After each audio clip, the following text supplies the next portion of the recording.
जय हिंद एवरीवन। ये विजेता बैच का क्लास नंबर 2 है और इसमें 31 से लेकर के 100 क्वेश्चन तक करवाया गया है। उसके बाद ओशिनियोग्राफी टॉपिक को डिस्कस करके फिर उसका कुछ एमसीक्यू करवाया गया है, तो वो सब मैं इस वीडियो में करवा देता हूँ। आप लोग देखिए। अभी जो मैं आप लोग को पीडीएफ मतलब अभी जो क्लास में करवा रहा हूँ, ये देखिए आप लोग, ये क्लास सर का स्क्रीन बोर्ड का ही सारा कुछ है, इसमें आंसर किया हुआ है। आपको मैं जो पीडीएफ दूंगा वो पीडीएफ में कोई मार्क नहीं रहेगा। आप पहले इस वीडियो को पूरा देख पूरा आंसर आप लोग समझे, याद करें, या जो भी जैसे होता है आप कीजिए। उसके बाद उस पीडीएफ से आप लोग बिना देखे अपना अटेम्प्ट लीजिए और देखिए कहाँ पे आपका मिस्टेक होता है, और उसको फिर आप लोग सही करके अपना और भी ये टॉपिक को स्ट्रॉन्ग कीजिए। आइए देखते हैं 31 क्वेश्चन। लिस्ट 1, लिस्ट 2 है, सूची 1, सूची 2 है। आप लोग को मिलान करना है, ठीक है। तो प्लेनेट क्या है, ग्रह क्या है, तो सूर्य के चारों ओर घूमते हैं, तो ये हो जाएगा ए का 1, ठीक है। ए का हो गया 1, ठीक है। क्षुद्र ग्रह क्या है, तो मुख्य रूप से मंगल और बृहस्पति के बीच पाए जाते हैं। क्षुद्र ग्रह कहाँ पाए जाते हैं, मुख्य रूप से मंगल और बृहस्पति के बीच पाए जाते हैं। धूमकेतु, तो धूमकेतु लंबी अंडाकार कक्षाएं होती है और प्राकृतिक उपग्रह, तो ये ग्रहों की परिक्रमा करते हैं। इस तरह से आंसर हो जाएगा ऑप्शन नंबर ए। बाकी इंग्लिश वाले आप लोग यहाँ से आप लोग खुद से पढ़ लेंगे, ठीक है। आगे सूर्य के संबंध में निम्नलिखित कथनों पर विचार करें। सूर्य में सौर परिवार के द्रव्यमान का लगभग 99.8% भाग समाहित है। सूर्य का द्रव्यमान पृथ्वी के द्रव्यमान का लगभग 3,33,000 गुना है। सूर्य का व्यास पृथ्वी के व्यास का लगभग 109 गुना है। आपसे पूछ रहा है कि इसमें से कौन सा कथन गलत है, तो गलत कोई नहीं है, ये सारा स्टेटमेंट अपने आप में सही है। इस तरह से आंसर हो जाएगा डी। आगे असर्शन एंड रीजन है, देख लीजिए। कथन क्या कह रहा है, सौर मंडल के आंतरिक ग्रह जैसे कि बुध, शुक्र, पृथ्वी, मंगल का घनत्व बाहरी ग्रहों की तुलना में अधिक होता है। कारण आंतरिक ग्रह मुख्य ग्रह से चट्टानों और धातुओं से बने होते हैं, जबकि बाहरी ग्रह गैस या प्रकृति के होते हैं। तो देखिए कथन एक का रीजन भी कथन आर है, एकदम सटीक है, और दोनों अपने आप में सही है, इसलिए आंसर हो जाएगा ऑप्शन नंबर ए। याद रखिएगा इनर प्लेनेट जो है वो सब क्या चीज़ से बने होते हैं, तो रॉक से बने होते हैं, ठोस चट्टानों से बने होते हैं, और आउटर प्लेनेट बने होते हैं गैसेस से, ठीक है। गैस से बना होता है outer planet, water planet gas से बना होता है। चलिए आगे, ये भी असर्शन और रीजन वाला है। देखिए कथन ए है, 14 से 25 अगस्त 2006 के मध्य प्राग में, प्राग जगह है, ठीक है, प्राग में संपन्न अंतर्राष्ट्रीय खगोलीय संघ IAU की 26वीं महासभा की बैठक में प्लूटो को ग्रहों की श्रेणी से हटा दिया गया। कारण ग्रहों की नई मान्यता के अनुसार प्लूटो बौना ग्रह की श्रेणी में आता है। तो देखिए दोनों सही है और एक दूसरे का सही व्याख्या भी कर रहा है, ठीक है। याद रखिएगा 2006 में प्लूटो को हटा दिया गया है सोलर सिस्टम से, और ये हुआ था कहाँ पे, सम्मेलन जो हुआ था ये हुआ था प्राग में, ठीक है, याद रखिएगा। आगे निम्नलिखित में से कौन सा कथन अंतर्राष्ट्रीय खगोलीय संघ IAU के बारे में सही है, तो पढ़ते हैं। यह ग्रहों के वर्गीकरण से संबंधित निर्णय लेता है, तो हाँ ये सही बात है। इंटरनेशनल एस्ट्रोनॉमिकल यूनिट का काम ही है कि डिसीजन लेना है प्लैनेट के क्लासिफिकेशन से रिलेटेड। इसकी स्थापना 2006 में हुई थी, नहीं ये गलत है। इसकी स्थापना 1919 में हुई थी। 2006 में प्लूटो को IAU ने हटा दिया था प्लेनेट के क्लासिफिकेशन से। तीसरा है, यह सौर मंडल के ग्रहों की संख्या को स्थिर मानता है। तो नहीं, स्थिर नहीं मानता है, ये अस्थिर मानता है, ठीक है, इसलिए यह गलत हो गया। यहाँ पे स्थिर बोल रहा है लेकिन स्थिर नहीं होगा, अस्थिर होगा, इसलिए सी भी गलत है।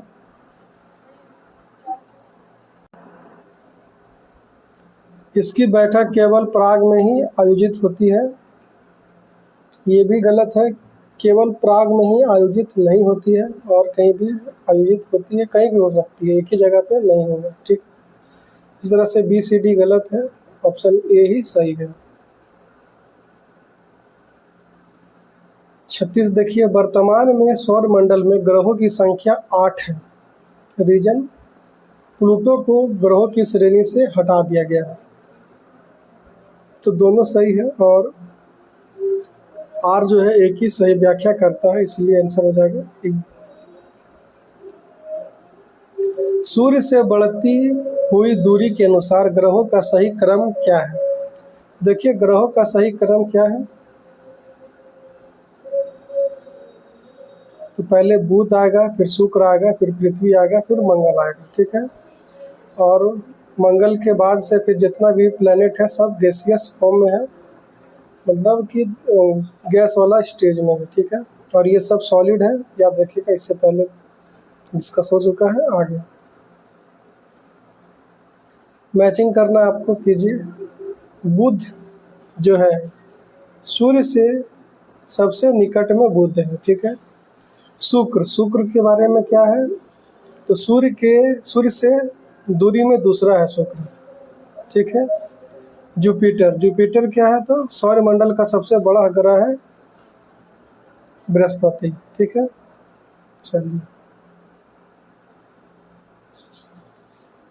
Consider the following statements regarding the Goldilock zone. चलिए, गोल्डीलॉक जोन के संबंध में कथन पर विचार करें।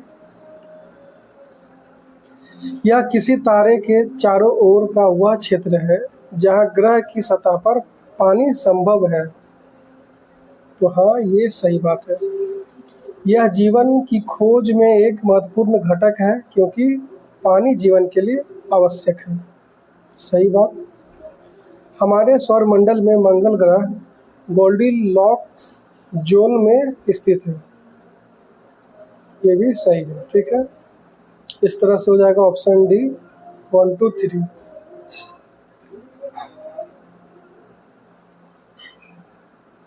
सूर्य के केंद्र में अत्यधिक उच्च तापमान के कारण उपस्थित सभी पदार्थ किस रूप में मिलते हैं?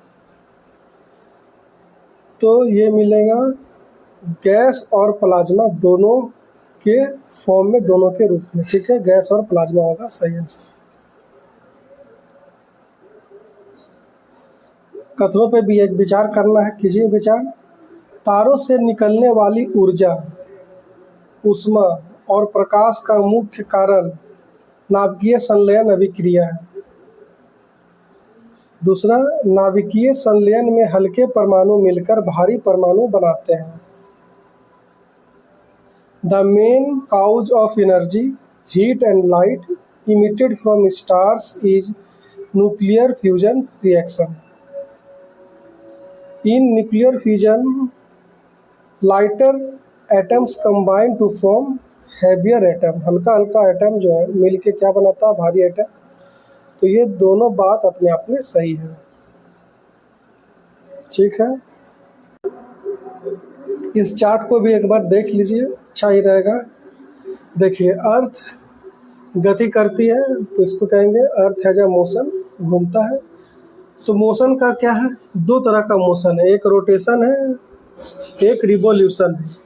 रोटेशन हिंदी में घूर्णन गति, रिवॉल्यूशन मतलब परिक्रमण गति, ठीक है।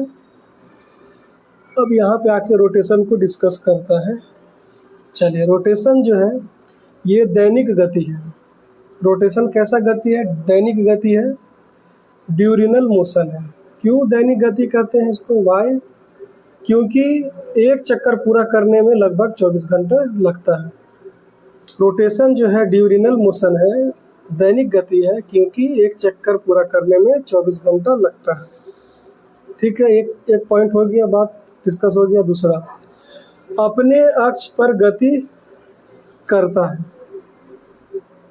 अपने अक्ष पे गति करना तो क्या कहेंगे? रोटेशन कहेंगे। ठीक है, रोटेशन होता है कि अपने ही अक्ष पर अगर गति कर रहे हैं तो उसको रोटेशन कहेंगे। Motion of earth around it own axis, उसको क्या कहेंगे? रोटेशन। ठीक है, चलिए अब आगे है रोटेशन स्पीड। इस रोटेशन स्पीड को समझिए। देखिए, इक्वेटर पे मैक्सिमम होता है। इक्वेटर पे रोटेशन मोशन का जो स्पीड है वो मैक्सिमम होता है, और पोल पर रोटेशन मोशन का स्पीड मिनिमम होता है। पोल पर कैसा होता है? मिनिमम होता है। पोल पे कैसा होता है? मिनिमम होता है। ठीक है, रोटेशनल स्पीड 0। चलिए, ठीक है, इसलिए पोल पे क्या है? स्पीड 0 है, मिनिमम है।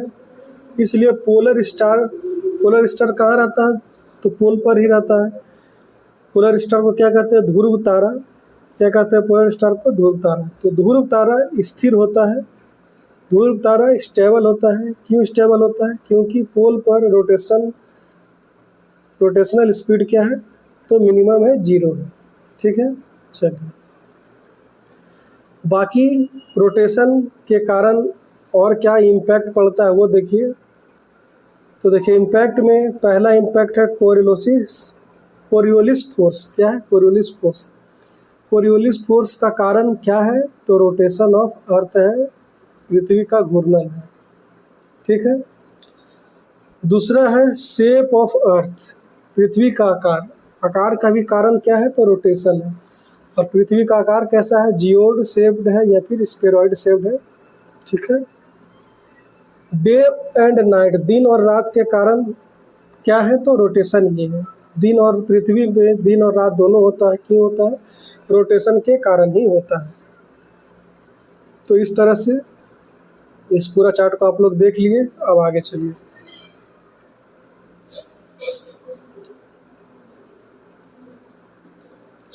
Difference between day and night, दिन और रात छोटे बड़े होते हैं।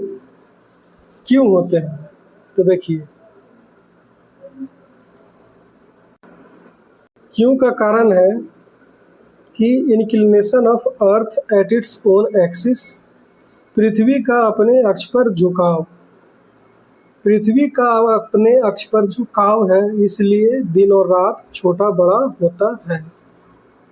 ठीक है, और झुकाव है कितना का? तो 23.5 डिग्री का झुकाव है, इसलिए इसी झुकाव के कारण दिन और रात छोटा बड़ा होता है। दूसरा कारण है पृथ्वी का परिक्रमण, रिवॉल्यूशन ऑफ अर्थ। परिक्रमण मतलब रिवॉल्यूशन। ठीक है, इसको क्या कहेंगे? रिवॉल्यूशन ऑफ अर्थ है, इसलिए क्या होता है? दिन और रात छोटा बड़ा होता है। देखिए, रिवॉल्यूशन का कहने का अर्थ हो गया कि इस तरह से घूमना। ठीक है, चारों तरफ घूम रहा है, इसको कहेंगे रिवॉल्यूशन। ठीक है, और अपने में ही ऐसे से गोल गोल घूम रहा है तो उसको क्या कहेंगे? रोटेशन कहेंगे। ठीक है, जैसे लट्टू जानते हैं आप लोग, बच्चा में नचाए होंगे, वो क्या है? रोटेशन मोशन है। और अगर चारों तरफ घूम रहा है, मान लीजिए एक रस्सी से बांध दिए, तो धागा से बांध दिए, एक ये कुछ भी ले लीजिए, मतलब गिट्टी ईटा पत्थर कुछ भी बांध के ऐसे घुमा रहे हैं, तो ये क्या हो गया? रिवॉल्यूशन हो गया। तो दिन और रात छोटा बड़ा क्यों होता है? क्योंकि पृथ्वी 23.5 डिग्री पर टिल्ट है, और पृथ्वी क्या करता है? तो परिक्रमण करता है, रिवॉल्यूशन करता है, इसलिए दिन और रात छोटा बड़ा होता है। ठीक है, अब आइए इधर। दिन और रात ध्रुवों पर 6 महीना, देखिए ध्रुवों पर क्या होता है? तो 6 महीना का दिन होता है और 6 महीना का रात होता है। 6 month day and 6 month night at कहाँ पे? तो पोल पर। कहाँ पे? पोल पर। पोल मतलब नॉर्थ पोल और साउथ पोल। ठीक। 6 महीना दिन और 6 महीना रात, ऐसा क्यों होता है? क्योंकि फिर से वही बात है कि इंक्लिनेशन ऑफ अर्थ, पृथ्वी का क्या है, झुकाव है, ठीक है। दूसरा रिवॉल्यूशन ऑफ अर्थ, क्या होता है कि परिक्रमण करता है पृथ्वी। और क्या, तो पोल आर स्टेबल, क्या है, तो पोल्स जो है नॉर्थ पोल और साउथ पोल है, क्या है, स्टेबल है, ठीक है। ये सब कारण है दिन और रात के 6 महीना रात होना, इसका कारण है। अगर 6 महीना लगातार दिन हो रहा है, 6 महीना लगातार रात हो रहा है, तो इसका कारण क्या है, तो इंक्लिनेशन है, रिवॉल्यूशन है, और पोल्स क्या है, तो स्टेबल है, वहाँ पे रोटेशनल मोशन 0 है, इसलिए ऐसा घटना होता है। बाकी दिन और रात छोटा बड़ा क्यों होता है, तो इंक्लिनेशन हो जाएगा, झुकाव हो जाएगा, और रिवॉल्यूशन ऑफ अर्थ हो जाएगा। चलिए आगे, अब इस चार्ट को देखिए। देखिए 3 चीज़ आपको ध्यान देना है। इक्विनॉक्स, जिसको कि हिंदी में विषुव कहते हैं, समर सोल्स्टिस, जिसको कि ग्रीष्म आयनांत कहते हैं, और एक विंटर सोल्स्टिस, जिसको कि शीत आयनांत कहते हैं, ठीक है। ये सब जो घटना होता है, ये सब किसके कारण होता है, रोटेशन ऑफ अर्थ या फिर रिवॉल्यूशन ऑफ अर्थ, घूर्णन या परिक्रमण के कारण, किसके कारण होता है, तो ये होता है परिक्रमण के कारण, रिवॉल्यूशन के कारण, ठीक है। चलिए, तो देखिए इक्विनॉक्स विषुव होता क्या है, कब होता है, तो देखिए जब विषुव का बात करेंगे इक्विनॉक्स का, तो ये घटना होता है 21 मार्च को और 23 सितंबर को। 21 मार्च को और 23 सितंबर को होता क्या है कि सूर्य की किरणें विषुवत रेखा पर सीधी होती है या सीधी पड़ती है, straight sunlight at the equator. इसलिए क्या होता है कि डे और नाइट बराबर बराबर होता है, 12 घंटा का दिन तो 12 घंटा का रात, ठीक है। देखिए विषुवत रेखा पर सीधा सूर्य का किरण पड़ता है, ठीक है, विषुवत रेखा है, इसलिए इसी से रिलेटेड नाम भी क्या है, विषुव है, नाम भी क्या है, विषुव है, और इक्वेटर से नाम हो गया इक्विनॉक्स, ठीक है, रिलेटेड है। तो आप लोग को डेट याद रखना है, 21 मार्च और 23 सितंबर। होता क्या है, इक्वेटर पे सन का रेज जो है, किरण जो है, किरणें क्या होता है, तो सीधा विषुवत पर लंबवत पड़ती है, सीधा सीधा पड़ता है, ठीक है। इस कारण क्या होता है, दिन और रात जो है बराबर बराबर होता है, यही हो गया इक्विनॉक्स का घटना, ठीक है। अब देखिए समर सोल्स्टिस को, ग्रीष्म आयनांत को, तो देखिए ये घटना 21 जून को होता है। कब होता है, 21 जून को। समर सोल्स्टिस है तो समर में ही होगा, इस तरह से रिलेट कीजिए। और जून का जो गर्मी है तो वो बहुत ही खराब गर्मी होता है, ठीक है। तो समर सोल्स्टिस 21 जून।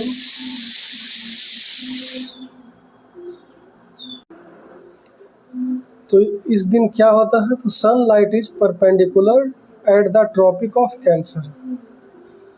कर्क रेखा पर सीधा प्रकाश पड़ता है सूर्य का। समर सोल्स्टिस में सूर्य का सीधा प्रकाश किस पर लंबवत होता है, कर्क रेखा पर। किस पर, कर्क रेखा पर, ठीक है। याद रखिएगा कैसे, समर में गर्मी में क्या होता है, आदमी काला हो जाता है, तो काला से कर्क याद रखिएगा, ठीक है। कौन सा रेखा, कर्क रेखा पे क्या पड़ता है, तो सूर्य का प्रकाश लंबवत पड़ता है। घटना होता है 21 जून को, ठीक है। चलिए अब 2 चीज़ आपको याद रखना है कि देखिए, एक होता है नॉर्थ हेमिस्फीयर, एक होता है सदर्न हेमिस्फीयर, आप लोग जानते ही होंगे।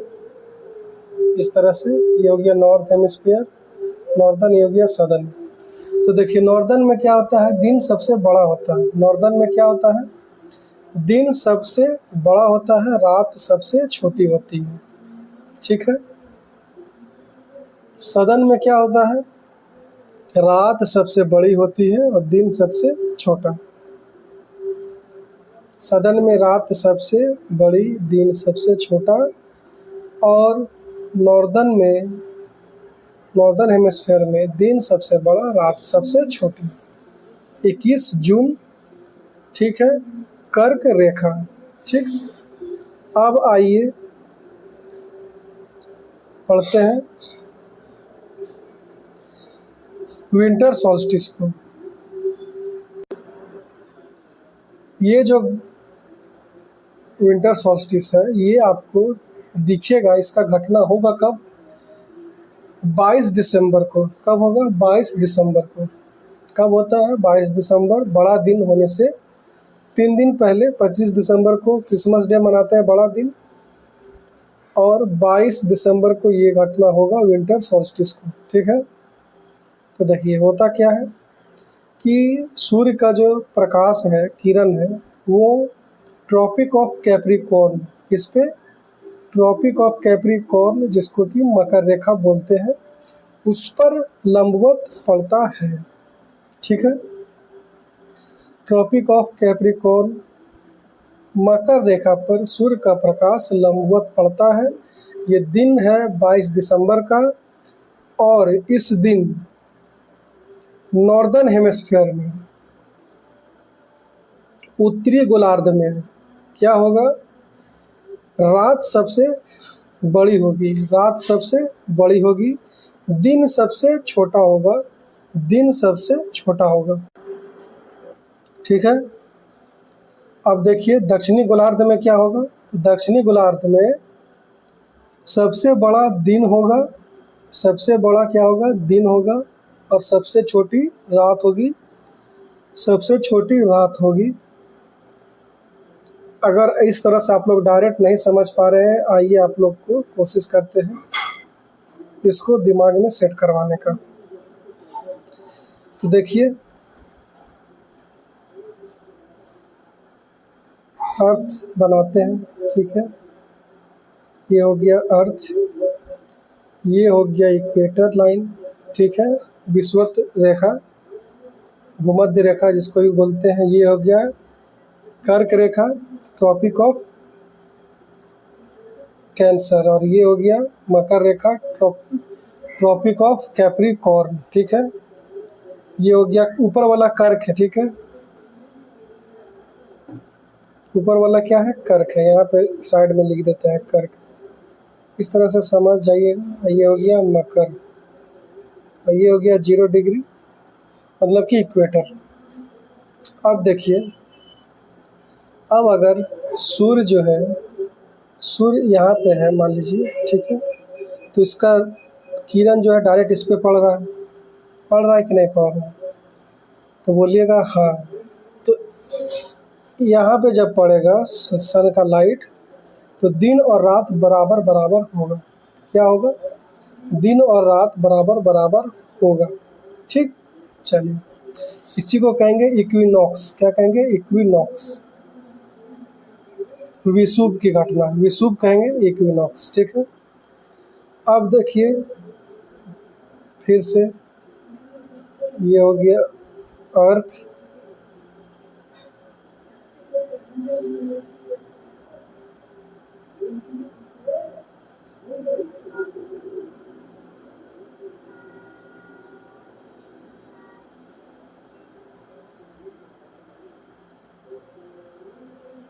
अब देखिए सन जो है यहाँ पर आ गया है। ठीक है, अब सूर्य का प्रकाश परपेंडिकुलर किस पे है? कर्क रेखा पे, ऊपर वाला कर्क रेखा बता दिए। ठीक है, और देखिए ये कर्क रेखा पे तो डायरेक्ट पड़ रहा है, मकर पे क्या पड़ रहा है? डायरेक्ट पड़ रहा है, फिर किरण नहीं, मकर पे तिरछा जा रहा है। ठीक है, मकर पे क्या हो रहा है? तिरछा जा रहा है। ठीक, अब देखिए खुद से बताइए कि समर सॉल्स्टिस का बात कर रहे हैं, किसका बात कर रहे हैं? समर सॉल्स्टिस का। समर सॉल्स्टिस में सन जो है यहाँ पे आ चुका है, कर्क रेखा पे आ चुका है, तो यहाँ पे क्या होगा? दिन सबसे बड़ा होगा। यहाँ पे क्या होगा? दिन सबसे बड़ा होगा। अब देखिए पहले इसको डिवाइड कर देते हैं पूरा तरीका से, आप समझिएगा। इसके ऊपर वाला ये है मेन इक्वेटर 0 डिग्री, इसके ऊपर वाला को क्या बोलेंगे? नॉर्दर्न हेमिस्फीयर, उत्तरी गोलार्ध कहेंगे। नीचे वाला को साउदर्न हेमिस्फीयर कहेंगे, ठीक है। यही था बीच वहाँ पे जो कंफ्यूज कर रहा था। अब बताइए, सूर्य यहाँ पे आपको दिख रहा है कर्क रेखा पे, और अब बताइए कि नॉर्दर्न हेमिस्फीयर पे सूर्य अब यहीं पे आ चुका है, जबकि तो दिन छोटा होगा कि बड़ा होगा? तो बोलिए कि सर ये तो सीधा सीधा रे पड़ रहा है, तो दिन क्या होगा? बड़ा हो जाएगा नॉर्दर्न हेमिस्फीयर में। तो अगर दिन बड़ा हो गया, दिन और रात होता है कितना घंटा का है? दिन और रात होता है कितना घंटा का है? 24 घंटा का होता है, ठीक है। अब मान लीजिए कि और दोनों तरफ बटेगा कितना कितना? 12 घंटा 12 घंटा दिन और रात। अब मान लीजिए दिन हो गया 14 घंटा का, दिन हो गया 14 घंटा का, तो रात क्या हो जाएगा फिर? 10 घंटा का ही ना होगा, तभी तो जाके 24 पूरेगा। इसलिए दिन जो है नॉर्दर्न हेमिस्फीयर में क्या होता है? बड़ा होता है। और सदर्न में क्या होता है? सदर्न पे नहीं जाते हैं, ठीक है। इतना ही बोलिए, नॉर्दर्न हेमिस्फीयर में दिन क्या होगा? बड़ा होगा, रात क्या होगा? छोटा होगा। अब आइए सदर्न में। सदर्न में दक्षिणी गोलार्ध में लाइट क्या पड़ रहा है? तिरछा पड़ रहा है, ठीक है, तिरछा पड़ रहा है। तो यहाँ पे दिन का अवधि जो है, दिन का समय जो है वो घट जाएगा। दिन क्या होगा? सबसे छोटा होगा। रात क्या होगा? सबसे बड़ा होगा। रात क्या होगा? सबसे बड़ा होगा। समझ गए होंगे आप लोग। चलिए, अब कन्फ्यूज़न शायद दूर हो चुका होगा। बाकी जिनको भी है तो वो फिर वीडियो देखें यूट्यूब से, 3D वाला वीडियो सब आता है, बहुत अच्छा से वहाँ पे समझ जाएंगे। 42 देखिए, the earth receive less heat during the aphelion position. अपसौर की स्थिति में पृथ्वी पर गर्मी कम पड़ती है, ठीक है। दूसरा है, अपसौर की स्थिति में पृथ्वी सूर्य से सर्वाधिक दूरी पर होती है। तो ये दोनों सही है, ये दोनों क्या है? करेक्ट है, ठीक है। चलिए आगे, पृथ्वी की सूर्य से सर्वाधिक दूरी की स्थिति को क्या कहते हैं? तो देखिए, पृथ्वी से अगर सूर्य सबसे दूर पे चला जाए तो उसको एपिहीलियन कहेंगे, अपसौर कहेंगे। क्या कहेंगे? अपसौर। पृथ्वी की सूर्य से सर्वाधिक दूरी, पृथ्वी की सूर्य से सर्वाधिक दूरी एपिहीलियन, अपसौर। और सबसे कम दूरी पेरिहीलियन, उपसौर। सूर्य से पृथ्वी की दूरी कितनी है? तो 149.6 मिलियन किलोमीटर है। कितनी दूरी है? 149.6 मिलियन किलोमीटर। वह तारीख कौन सी है जब दिन और रात की अवधि बराबर होती है? मतलब कि इक्विनॉक्स का घटना कब होता है? तो देख लीजिए, 23 सितंबर को होता है, ठीक है। आप लोग यहाँ पे ध्यान दिए होंगे, इक्विनॉक्स का घटना 2 बार होगा, एक होगा 23 सितंबर को, एक होगा 21 मार्च को। ऑप्शन में 21 मार्च है नहीं, तो आप लोग फिर दूसरा ऑप्शन देखिएगा, 23 सितंबर। 23 सितंबर हो जाएगा सही आंसर। इक्विनॉक्स वर्ष में 2 अवधियां जब दिन और रात बराबर होती है। कब कब बराबर होती है? 21 मार्च को और 23 सितंबर को इक्विनॉक्स का घटना दिखता है। ये 2 दिन होता है। 2 दिन कौन कौन सा? 21 मार्च, 23 सितंबर। Where are days and night equal throughout the year. जहाँ साल भर दिन और रात बराबर होता है वो स्थान है भूमध्य रेखा, इक्वेटर। उत्तरी गोलार्ध में ग्रीष्म संक्रांति के समय दिन की अवधि 12 घंटे किस स्थान पर होगी? तो ये भूमध्य रेखा पर ही होगा, ठीक है।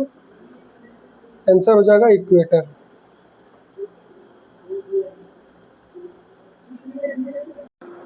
उत्तरी गोलार्ध में वर्ष का सबसे छोटा दिन कब होता है? तो आपसे विंटर सोल्स्टिस के बारे में पूछ रहा है। ये होता है 22 दिसंबर को। 22 दिसंबर को उत्तरी गोलार्ध में सबसे छोटा दिन होता है, ठीक है। चलिए, वर्ष का सबसे लंबा दिन कौन सा है? तो वर्ष का सबसे लंबा दिन है 21 जून। कब है? 21 जून। दक्षिणी गोलार्ध में सबसे लंबा दिन कौन सा है? तो दक्षिणी गोलार्ध में सबसे लंबा दिन है 22 दिसंबर। कब है? 22 दिसंबर।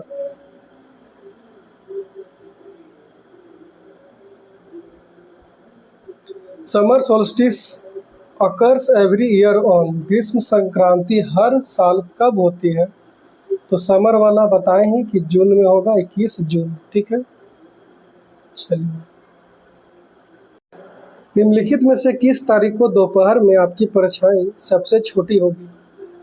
तो ये गर्मी में याद रखिएगा, 21 जून को ऐसा होगा। ठीक है, 21 जून को आपकी परछाई सबसे छोटी होगी। पृथ्वी पर ऋतुओं के होने का प्राथमिक कारण क्या है? तो देखिए, चेंज इन सीजन। डे और नाइट वाला हम लोग पढ़ लिए, रोटेशन के कारण दिन और रात का होता है, दिन से फिर रात होता है, रात से दिन होता है। लेकिन मौसम अगर बदलता है, ठंडा से गर्मी, गर्मी से बरसात, इस तरह का जो घटना होता है चेंज इन सीजन, ये किस कारण होता है? तो ये देखिए, दो कारण होता है इसका। एक है झुकाव। झुकाव कितना का है? तो 23.5 डिग्री का है। और दूसरा है रिवॉल्यूशन। क्या है? रिवॉल्यूशन। रोटेशन नहीं है, रिवॉल्यूशन है। ये आप लोग को ध्यान देना है। सीजन का चेंज रिवॉल्यूशन, दिन और रात का चेंज रोटेशन। तो अब देख लीजिए ऑप्शन में क्या दिख रहा है।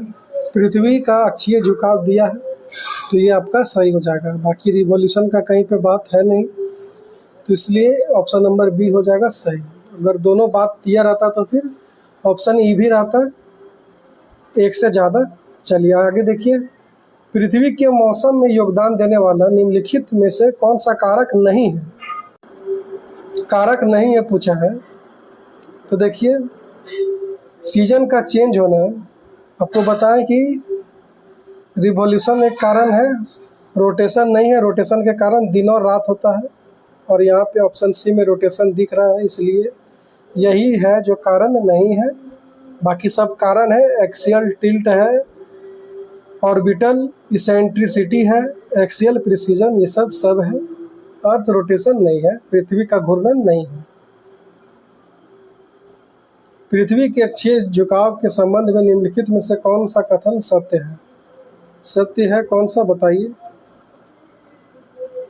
यह पूरे वर्ष 23.5 डिग्री पर स्थित रहता है।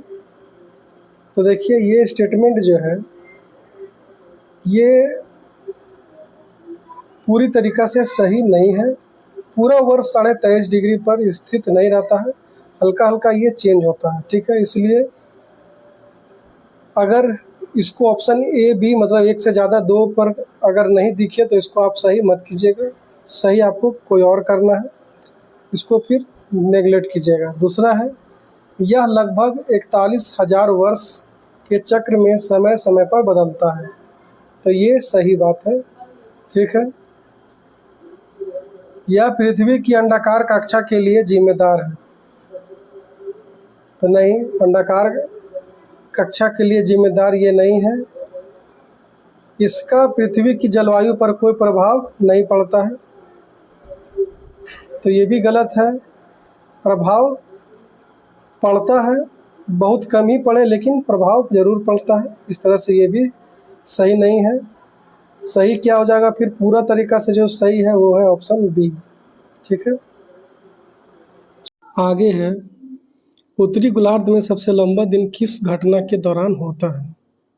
तो उत्तरी गोलार्ध में सबसे लंबा दिन समर सोल्स्टिस, ग्रीष्म संक्रांति के दौरान होता है। पृथ्वी के मौसमों पर किस कारक का सबसे कम प्रभाव पड़ता है? सबसे कम प्रभाव पड़ता है पृथ्वी का घूर्णन का। किस पे? तो मौसम का परिवर्तन पे। ठीक है, पृथ्वी के अक्षीय प्रीसेशन का ऋतुओं पर क्या प्रभाव पड़ता है?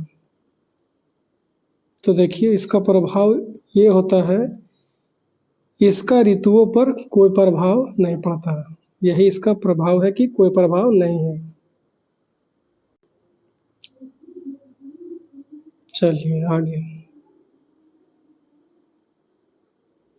निम्नलिखित में से कौन सा पृथ्वी के अक्षीय झुकाव का परिणाम है? तो इसके कारण क्या होता है? पूरे वर्ष दिन की लंबाई में भिन्नता। पूरा साल दिन की जो लंबाई है घटते बढ़ते रहती है। ये किसका कारण क्या है?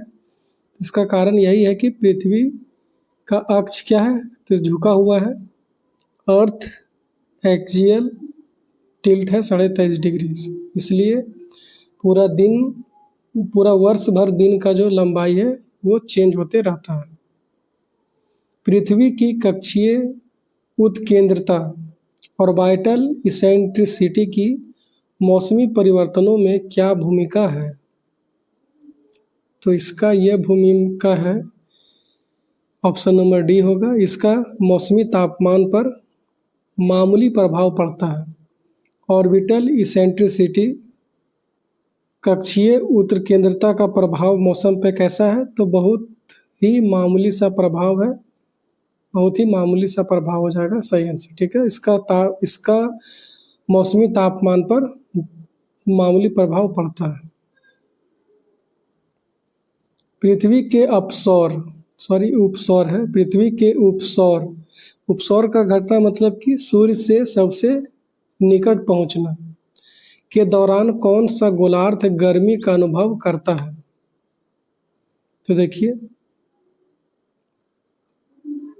आंसर हो जाएगा दक्षिणी गोलार्ध।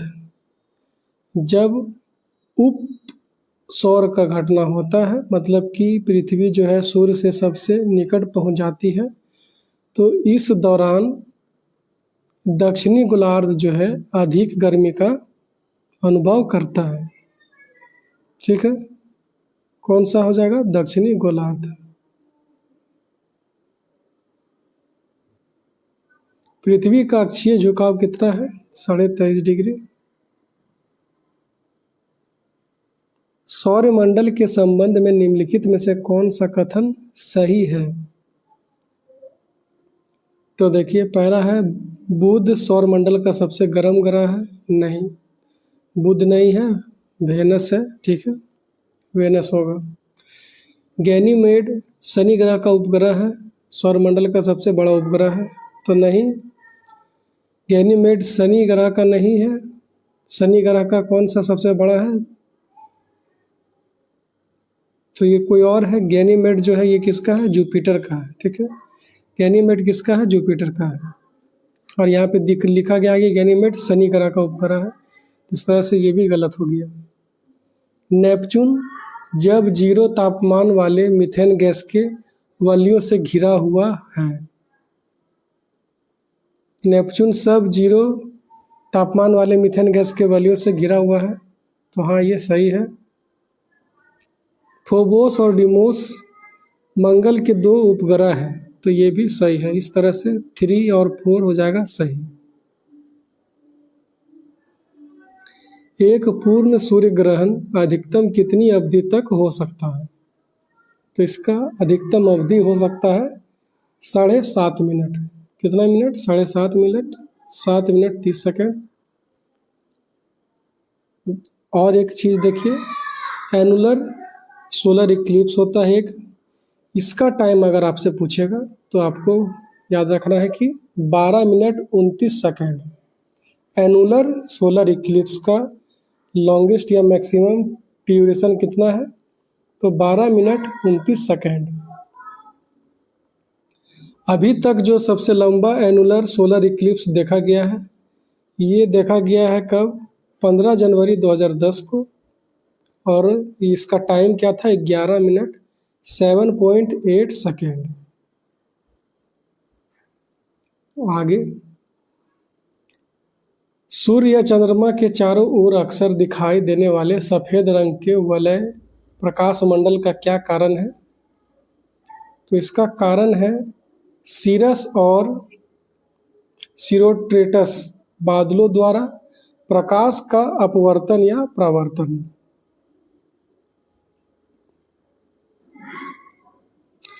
फिर से पढ़ लेते हैं। सूर्य या चंद्रमा के चारों ओर अक्सर दिखाई देने वाले सफ़ेद रंग के प्रकाश मंडल का क्या कारण है? तो इसका कारण है क्लाउड। कौन सा क्लाउड? वो भी कौन सा बादल है? तो सिरस और सिरोस्ट्रेटस। ठीक है, चलिए।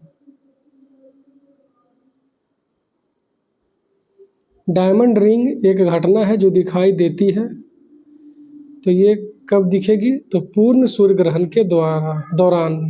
Diamond ring is a phenomenon observed during a total solar Eclipse. NASA का कौन सा उपग्रह है जो बुध के करीब गया और उसकी सतह की तस्वीर ली? तो आंसर है मेरिनर 10। मेरिनर 10। ये सब देख सकते हैं आप लोग। कैसिनी जो है ये सैटर्न ग्रह से रिलेटेड है, और गैलीलियो जो है ये यूरोपियन यूनियन से नेविगेशन के लिए संबंधित है। वाइजर 1 जो है ये सोलर सिस्टम और सौरमंडल के अध्ययन के लिए है। अल्बेडो किसी सतह के बारे में मुख्य रूप से क्या व्यक्त करता है? तो अल्बेडो यह व्यक्त करता है कि सूर्य के प्रकाश को परावर्तित करने की उसकी क्षमता। Its ability to reflect sunlight, यही है एल्बिडो। ठीक है, एल्बिडो क्या है? तो सूर्य के प्रकाश को परावर्तित करने की क्षमता।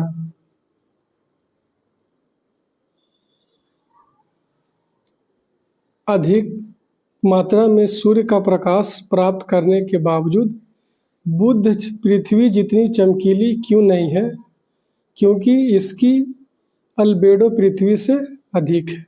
ये बहुत ज़्यादा ही रिफ्लेक्ट कर देता है सनलाइट को, इसलिए ये चमकीला नहीं है। कौन? तो मरकरी। ठीक है, अल्बेडो अभी आप देख लिए कि अल्बेडो है क्या? तो क्षमता है सूर्य के प्रकाश को परावर्तित करने की। शुक्र का वायुमंडल मुख्य रूप से किस गैस से बना हुआ है? तो शुक्र का बना हुआ है कार्बन डाइऑक्साइड से। वेनस का वायुमंडल किससे बना हुआ है? मुख्य रूप से कार्बन डाइऑक्साइड से बना है।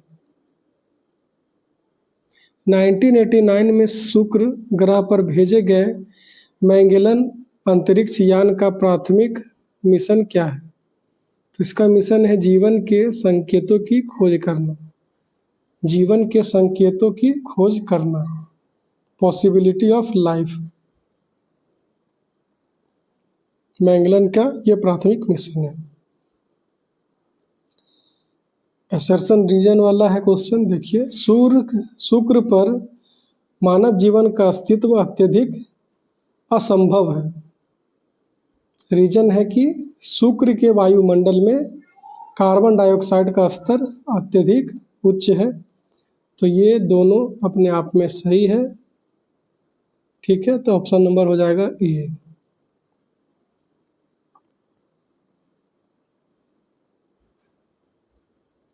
निम्नलिखित कथनों पर विचार करें और नीचे दिए गए कूट से उत्तर का चयन करें।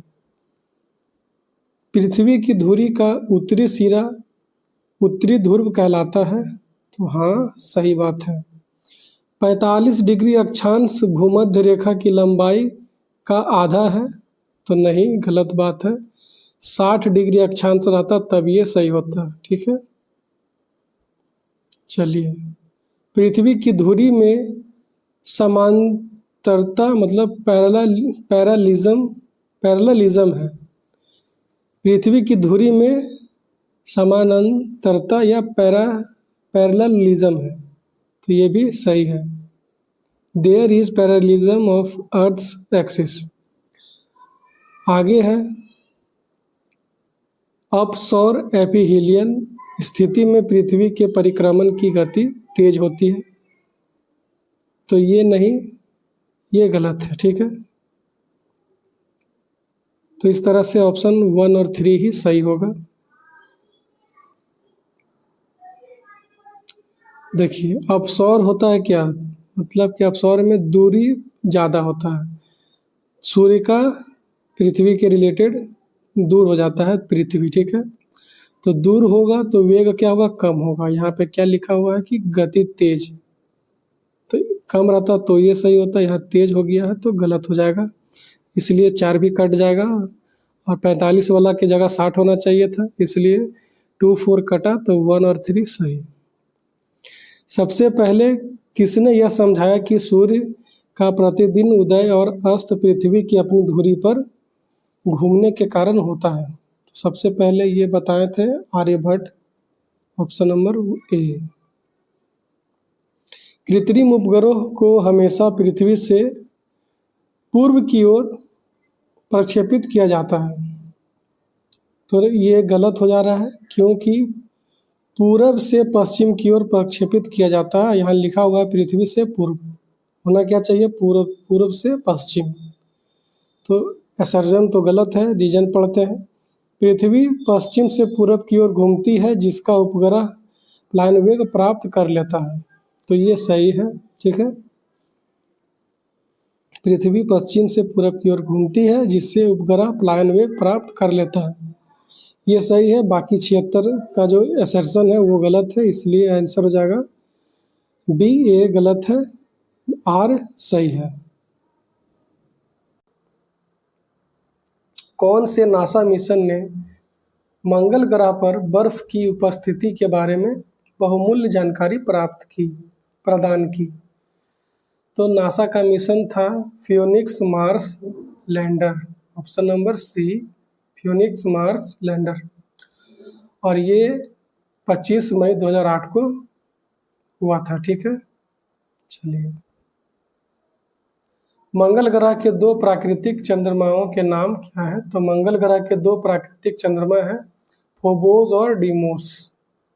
मंगल ग्रह का 2 चंद्रमा फोबोस और डीमोस। निम्नलिखित में से कौन सा रेगिस्तान मुख्य रूप से 30 डिग्री अक्षांश के निकट उच्च वायुदाब की उपस्थिति के कारण बनता है? तो ये है सहारा रेगिस्तान। कौन है? सहारा रेगिस्तान। याद रखिएगा, सहारा रेगिस्तान मुख्य रूप से 30 डिग्री अक्षांश के निकट उच्च वायुदाब की उपस्थिति के कारण बनता है। डेथ वैली रेगिस्तान किस भौगोलिक स्थिति के कारण बनने वाले रेगिस्तान का एक उदाहरण है? तो ये है पर्वत वृष्टीय छाया क्षेत्र के कारण बनता है डेथ वैली रेगिस्तान। माउंटेन रेन शैडो रीजन के कारण बनता है डेथ वैली रेगिस्तान, ठीक है। ये है कहाँ पे? तो डेथ वैली है कैलिफोर्निया में, और कभी कभी यहाँ पर सबसे अधिक तापमान रिकॉर्ड किया जाता है, ठीक है। किस नासा मिशन ने उच्च तकनीक वाले कैमरों से तस्वीर लेकर वैज्ञानिकों को मंगल ग्रह पर तरल पानी की उपस्थिति का दावा करने में मदद की? आंसर होगा मार्स रिकोनाइसेंस ऑर्बिटर, ठीक है, MRO। Which NASA mission helped scientists claim the presence of liquid water on Mars? Mars में पानी से रिलेटेड उपस्थिति दर्ज कराया है कौन सा मिशन? तो MRO, ठीक है। चलिए, मंगल का अनुमानित औसत तापमान क्या है? तो मंगल ग्रह का तापमान -63 डिग्री सेल्सियस है, ठीक है। इसरो द्वारा भारत के मार्स ऑर्बिटर मिशन मंगलयान को लॉन्च करने के लिए इस्तेमाल किया गया रॉकेट का क्या नाम था?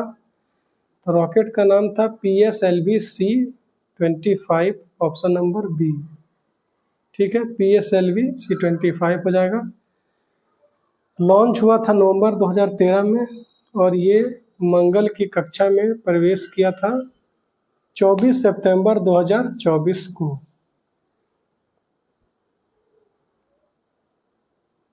निम्नलिखित में से कौन बृहस्पति के 4 सबसे बड़े चंद्रमाओं में से एक नहीं है? तो देखिए, 4 जुपिटर का सबसे बड़ा बड़ा चंद्रमा कौन कौन सा है, जिसको कि गैलीलियन भी बोलते हैं? तो वो है गैनीमेड, यूरोपा, आईओ और एक है कैल्स्टो। ठीक है, तो यही सब है। बाकी इनमें से जो नहीं मिलेगा, यहाँ पे देखिए आईओ है, यूरोपा है, गैनीमेड है, टाइटन नहीं है। टाइटन तो आपको पता होगा कि सैटर्न का है, शनि ग्रह का है। इस तरह से डी हो जाएगा सही आंसर। बृहस्पति के वलय मुख्य रूप से किससे बने हैं? तो बृहस्पति के वलय बने हैं सिलिकेट से। किससे? सिलिकेट से। शनि को संदर्भित करने के लिए निम्नलिखित में से किस उपनाम का उपयोग नहीं किया गया है? तो मंगल ग्रह, लाल ग्रह किसको कहते हैं? फिर से रुक जाइए, फिर से पढ़ते हैं। शनि को संदर्भित करने के लिए निम्नलिखित में से किस उपनाम का उपयोग नहीं किया गया है? तो शनि को गैसों का गोला कहते हैं, वल्लियों वाला ग्रह कहते हैं, आकाशगंगा जैसा ग्रह भी कहते हैं, लेकिन लाल ग्रह शनि को नहीं कहते हैं, लाल ग्रह कहते हैं मंगल को। इस तरह से डी हो जाएगा सही आंसर। 15 अक्टूबर 1997 को शनि ग्रह की परिक्रमा करने के लिए कौन सा अंतरिक्ष यान भेजा गया था? तो आंसर है कैसिनी प्रोब। कैसिनी प्रोब भेजा गया था। सैटर्न से रिलेटेड है, इतना याद रखिएगा, आंसर बन जाएगा कैसिनी प्रोब सैटर्न। ठीक है। यूरेनस ग्रह की खोज किसने की थी? तो यूरेनस की खोज करने वाला है सर विलियम हर्शल। हर्शल है, ठीक है, सर विलियम हर्शल। प्लूटो के सबसे बड़े प्राकृतिक उपग्रह का नाम क्या है? तो प्लूटो का सबसे बड़ा प्राकृतिक उपग्रह का नाम है सैरन। क्या है? सैरन। ऑप्शन नंबर डी हो जाएगा सही आंसर। पूर्ण चंद्र ग्रहण के दौरान चंद्रमा कभी कभी ब्लड मून के रूप में क्यों दिखाई देता है? क्योंकि पृथ्वी के वायुमंडल द्वारा अपवर्तित प्रकाश इसे लाल रंग देता है। ठीक है, पृथ्वी के वायुमंडल द्वारा अपवर्तित प्रकाश इसे लाल रंग देता है। Light reflected by earth's atmosphere giving it a reddish colour. निम्नलिखित में से कौन अंतरिक्ष में उनकी स्थिति के आधार पर क्षुद्र ग्रहों को श्रेणी नहीं है? तो देखिए, क्षुद्र ग्रह का श्रेणी में कौन नहीं आता है? मेन बेल्ट आता है, नियर अर्थ एस्ट्रॉयड आएगा, ट्रोजन्स भी आएगा। ठीक है, नहीं आएगा कौन? Kuiper belt. यही क्षुद्र ग्रह की श्रेणी में नहीं आता है। कौन? Kuiper belt. तो फिर क्यूपर बेल्ट आता किसका श्रेणी में है? तो ये देखिए, ये एक धूमकेतु है। कुपर बेल्ट क्या है? कुपर बेल्ट एक धूमकेतु है, ना कि क्षुद्र ग्रह है। सूर्य के करीब आने पर एक धूमकेतु के चारों ओर बनने वाले दृश्यमान वातावरण को क्या कहा जाता है? तो इसको कहेंगे कोमा। क्या कहेंगे? कोमा। सूर्य के करीब आने पर एक धूमकेतु के चारों ओर बनने वाले दृश्यमान वातावरण को कोमा कहेंगे। और जो दूर वाला भाग हो जाता है उसको कहते हैं टेल। कौन सा धूमकेतु 16 से 22 जुलाई 1994 के बीच बृहस्पति से टकराते हुए प्रसिद्ध रूप में देखा गया था? तो देखिए, 1994 का घटना है। कौन सा धूमकेतु जो था वो बृहस्पति से टकराया था, तो इसका नाम पड़ा था शुमेकर लेवी 9। क्या नाम रखा गया था इसका? शुमेकर लेवी 9 धूमकेतु है ये, जो कि इस तारीख को बृहस्पति से टकराया था। बृहस्पति से टकराया था शुमेकर लेवी 9। उस मिशन का नाम क्या था जो एक धूमकेतु पर अंतरिक्ष यान उतारने वाला पहला मिशन बना? इसका नाम है Rosetta. What was the name of mission that became the first to land a spacecraft on a comet? धूमकेतु पर स्पेसक्राफ्ट अंतरिक्ष यान उतारने वाला मिशन है रोसेटा।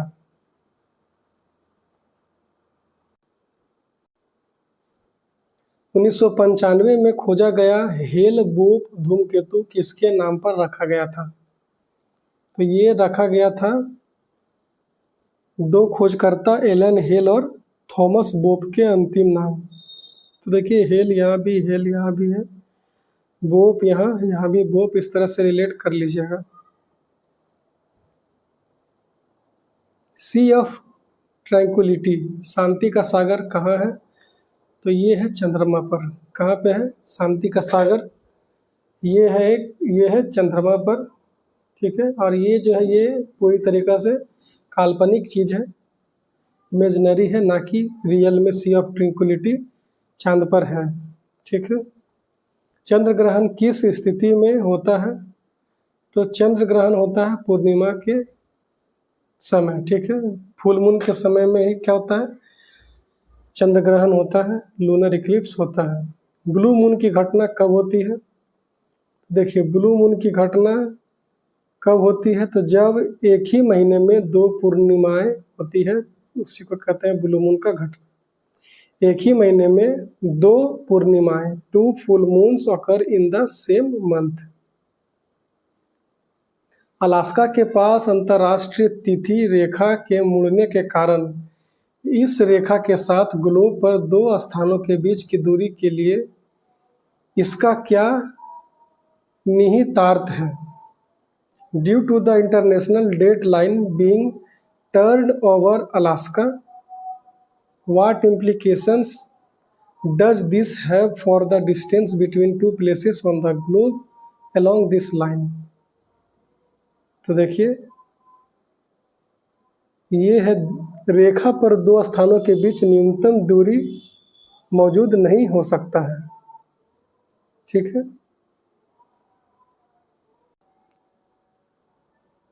निम्नलिखित में से कौन सी जल संधि अंतर्राष्ट्रीय तिथि रेखा के सबसे निकट है? तो बेरिंग जल संधि, बेरिंग स्ट्रीट है सबसे निकट किसके? तो इंटरनेशनल डेट लाइन के। इस तरह से एस्ट्रोनॉमी वाला चैप्टर का सब कुछ कवर हो गया। एक टोटल 100 MCQ था। इसके बाद क्लास 2 में सेम डे ही ओशिनियोग्राफी पढ़ाया गया, समुद्र विज्ञान पढ़ाया गया। इसको आप लोग पॉज करके देख लीजिए, ठीक है,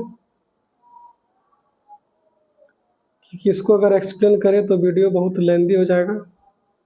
इसको कल के क्लास में कर देंगे अगर आप लोग कमेंट कीजिएगा तो, नहीं तो फिर सिर्फ MCQ ही कर लेते हैं।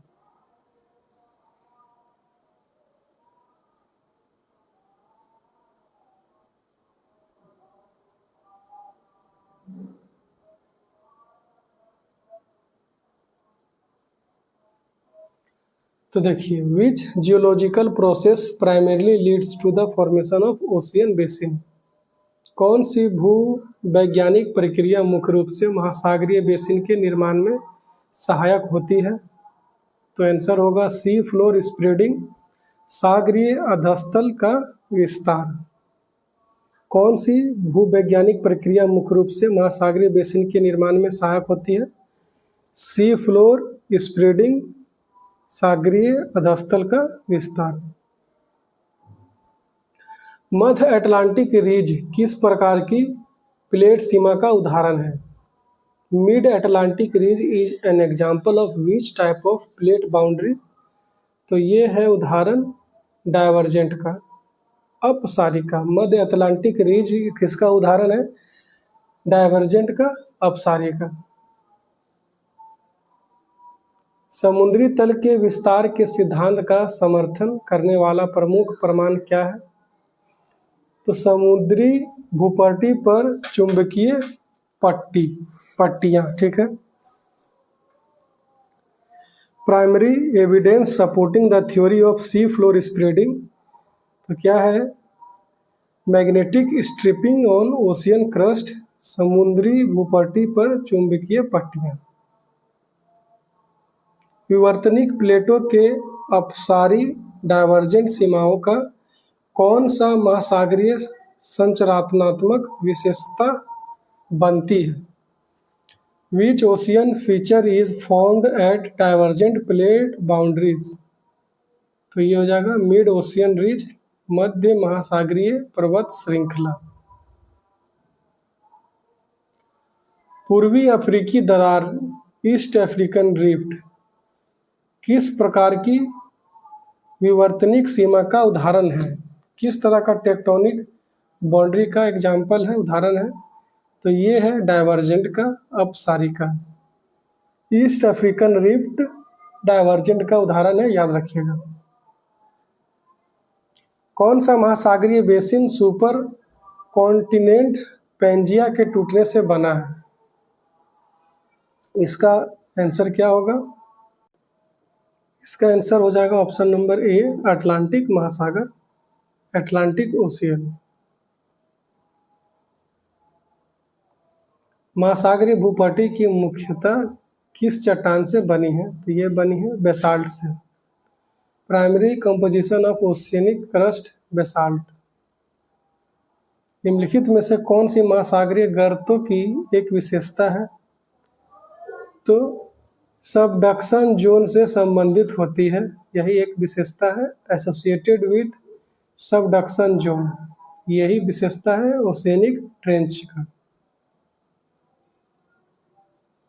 वह प्रक्रिया जिसके द्वारा महासागरीय भूपट्टी नष्ट होती है और मेंटल में पुनर्चक्रित होती है, इसको क्या कहेंगे?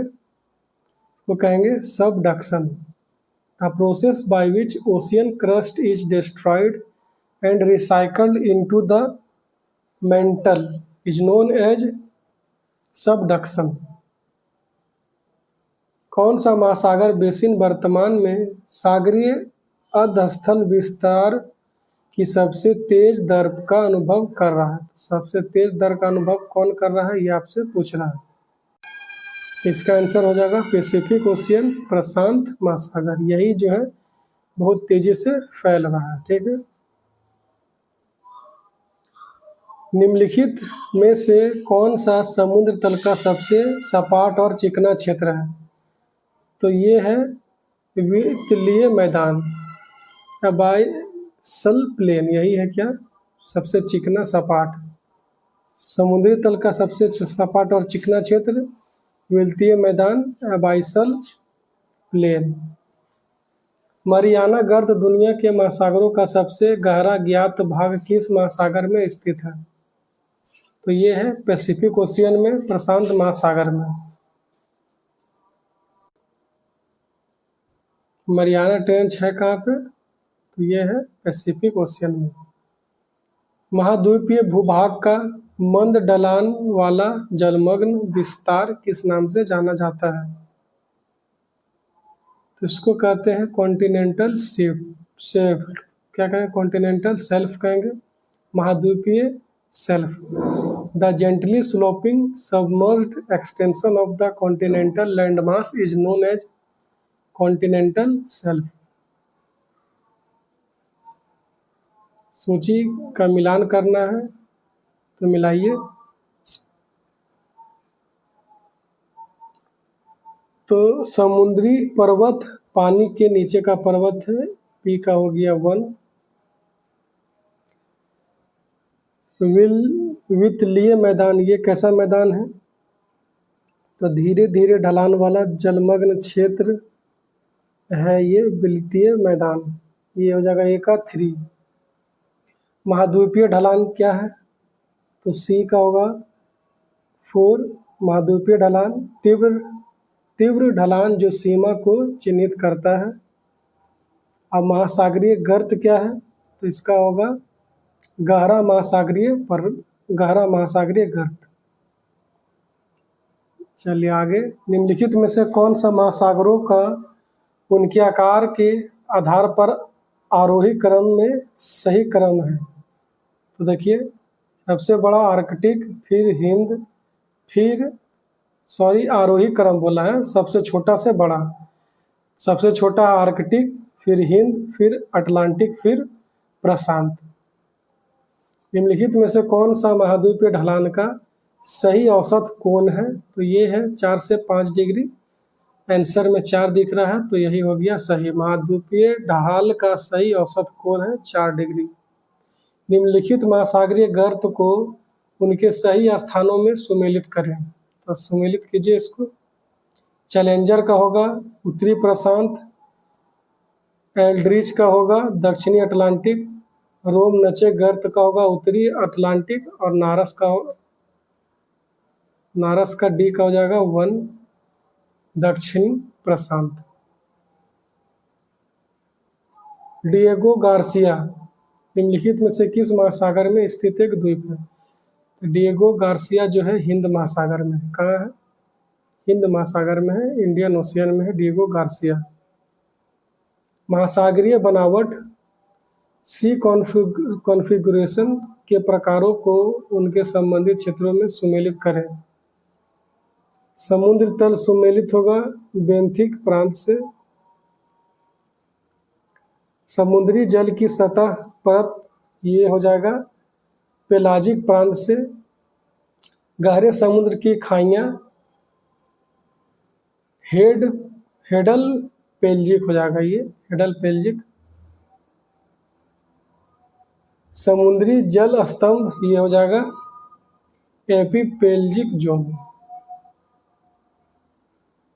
कील नहर किन दो जल निकायों को जोड़ती है? तो कील नहर जोड़ती है बाल्टिक सागर और उत्तरी सागर को। कील नहर जोड़ती है बाल्टिक सागर और उत्तरी सागर को। ठीक है।